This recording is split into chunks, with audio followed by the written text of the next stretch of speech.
ഇത്. കോഴിക്കോട് പുല്ലൂരാമ്പാറ നെടുങ്കൊമ്പിൽ സൈമൺ എന്ന കുടുംബനാഥന്റെ ജീവിതം.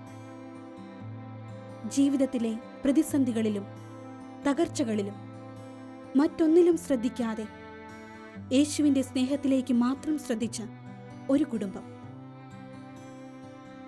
ഈ ശുശ്രൂഷകന്റെ സമർപ്പണത്തിന്റെ പങ്കുവെക്കലിലൂടെ നാഥന്റെ സ്നേഹം നമുക്ക് ശ്രവിക്കാം. എനിക്കൊരു 18-19 വയസ്സുള്ളപ്പോഴാണ് പ്രീ ഡിഗ്രി കഴിഞ്ഞ് വീട്ടിലിരിക്കുകയായിരുന്നു. അപ്പോൾ ഇടവകയിലൊരു ധ്യാനം വന്നു.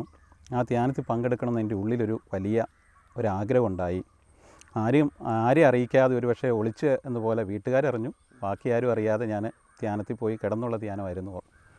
അവിടെ കിടത്തിയുള്ള പ്രോഗ്രാമായിരുന്നു. പക്ഷേ ആ ധ്യാനത്തെ സംബന്ധിച്ചു കുറേ കാര്യങ്ങളൊക്കെ എനിക്ക് ബോധ്യമായെങ്കിലും എൻ്റെ ഉള്ളിൽ ഒരു സന്തോഷമോ സമാധാനമോ ഒന്നും എനിക്കുണ്ടായിട്ടില്ല. ആ ധ്യാനം കഴിഞ്ഞിറങ്ങിയപ്പോൾ ബാക്കി എല്ലാവരും വലിയ സന്തോഷത്തോടെ പോന്നു. പക്ഷെ ഞാൻ മാത്രം ഒരു പരിധിവരെ പോയ പോലെ തന്നെ തിരിച്ചു പോന്നു എന്ന് പറയാനായിട്ട് പറ്റും. പക്ഷേ പിറ്റേ ദിവസം തൊട്ട് എനിക്കൊരു വലിയ കൃപ, അത് പരിശുദ്ധാത്മാവാണെന്ന് ഇപ്പോൾ എനിക്ക് മനസ്സിലാകുന്നുണ്ട്, തന്നിട്ടുണ്ടായിരുന്നു.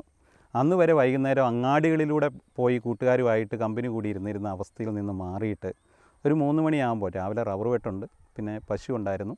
അപ്പോൾ അങ്ങനെയുള്ള കാര്യങ്ങളൊക്കെ കഴിഞ്ഞ് ഒരു 3 മണിയാകുമ്പോൾ ഫ്രീ ആകുമ്പോഴാണ് നമ്മൾ അങ്ങാടിക്കൊക്കെ ഇറങ്ങാറുള്ളത്. ആ സമയത്ത് നേരെ പള്ളിയിലേക്ക് പോകാൻ തുടങ്ങി.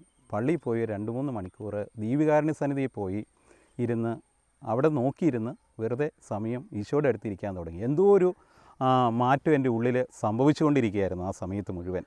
അങ്ങനെ കുറേ നാളുകൾ ഈശോയുടെ അടുത്ത് പോയിരുന്നു കഴിഞ്ഞപ്പോൾ കർത്താവ് തന്നെ പ്രാർത്ഥനാ ഗ്രൂപ്പിലേക്ക് മറ്റ് പല കാര്യങ്ങളിലേക്കും പിന്നെ എന്നെ നയിക്കാനായിട്ട് തുടങ്ങി.